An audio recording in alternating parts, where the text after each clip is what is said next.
Being home alone as a kid is supposed to be a milestone, a sign that your parents trust you, that you're growing up, but sometimes that trust puts you in situations you're not ready for. Tonight, I'm sharing 4 stories sent to me by viewers who were left home alone and realized too late that they weren't as safe as they thought. These are their stories. Story 1.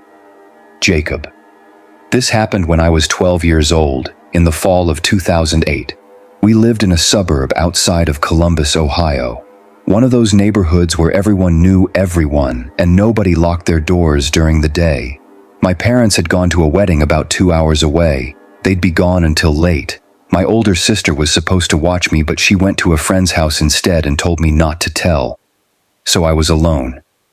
I didn't mind at first. I ordered a pizza, played video games, the usual. It was around 8 p.m. when I started hearing it. A knocking sound, not on the front door, somewhere else in the house. At first I thought it was the pipes. Our heating system made noise sometimes, but this was different. It was rhythmic. 3 knocks, then silence. Then 3 more. I muted the TV and listened. It was coming from the basement. I went to the top of the basement stairs and opened the door. The light was off down there. I flicked the switch, but nothing happened. The bulb must have been out. I called down. Hello? The knocking stopped. I stood there for a minute, just listening. Nothing. I convinced myself it was nothing and went back to the living room. 10 minutes later, it started again. This time, I grabbed a flashlight and went back to the basement door. I shined the light down the stairs. I could see the concrete floor at the bottom, some storage boxes, the water heater. And then I saw it. The basement window, the small one near the ceiling that faced the backyard, was open. Not broken, just open.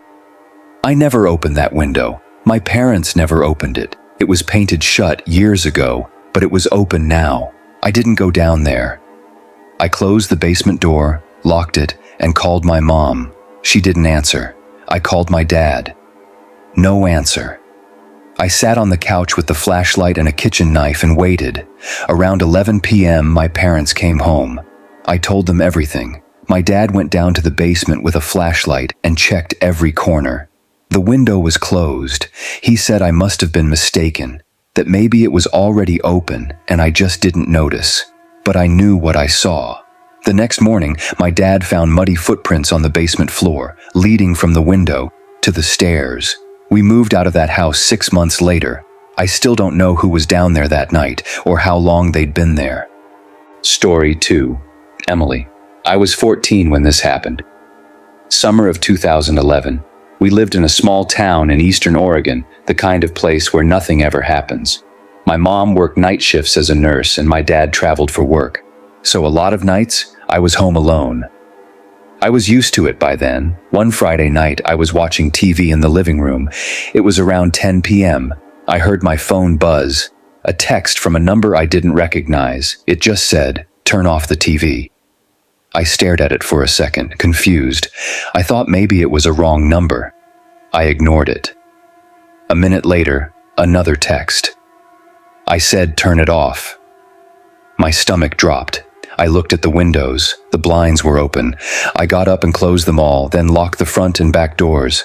I texted back, "Who is this?" No response. I turned off the TV and sat in silence. My phone buzzed again. "Good. Now go upstairs." I didn't move. My hands were shaking. I called 911. The dispatcher told me to stay calm, stay on the line, and that officers were on their way. She told me to go to a room with a lock and stay there. I went upstairs to my bedroom and locked the door. I sat in the corner with the phone pressed to my ear, waiting. Then I heard it.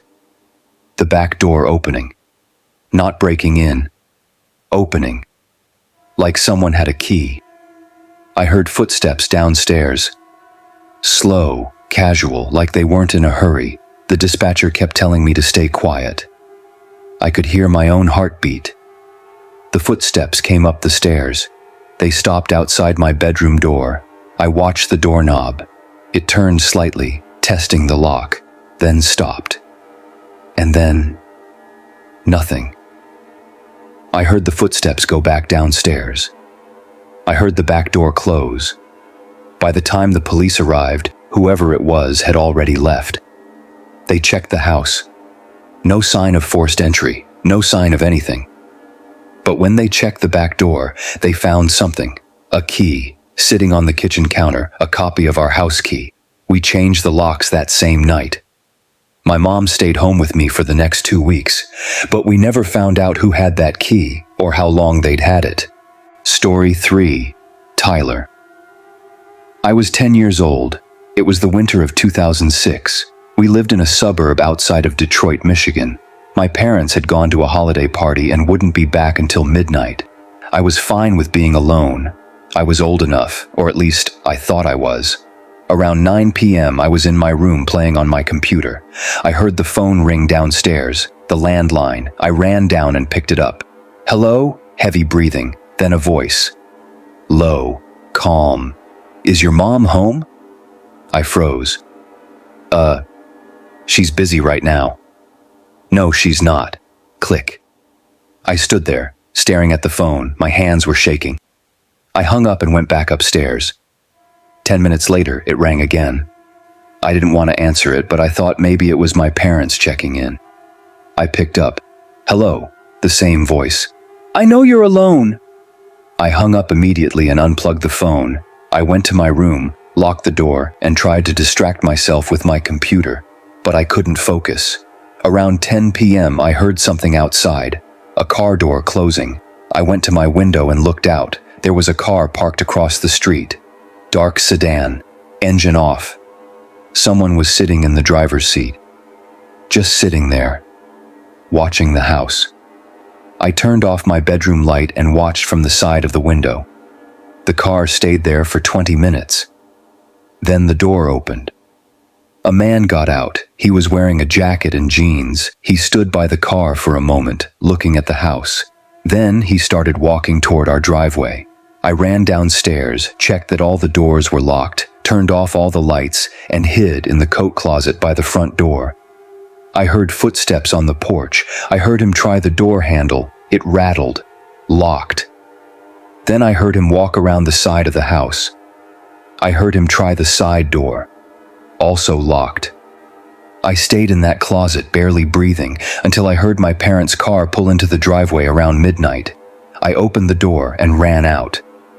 My dad asked me what was wrong. I told him everything. He walked around the house with a flashlight, checked the doors, the windows. Nothing was broken. No sign of anyone, but the next morning we found something in the backyard. Cigarette butts, a whole pile of them. Right under my bedroom window, like someone had been standing there, watching, waiting. We never found out who it was. Story 4. Madison. I was 13. This was in the spring of 2013. We lived in a small town in northern Georgia, right outside of Marietta. My parents had gone to visit my grandma in the hospital. She'd had surgery. They'd be gone for a few hours, maybe longer. I was fine with it. I was responsible. I knew the rules. Around 7 p.m., I was making myself dinner when I heard a knock at the front door. I looked through the peephole. A woman was standing on the porch. She looked normal, maybe in her 30s. She was smiling. I cracked the door open, keeping the chain lock on. "Hi, sweetie," she said. "Is your mom or dad home?" "They're not available right now." She nodded, still smiling. "Okay, I'm from the power company. We're doing some checks in the neighborhood. I just need to see your meter real quick."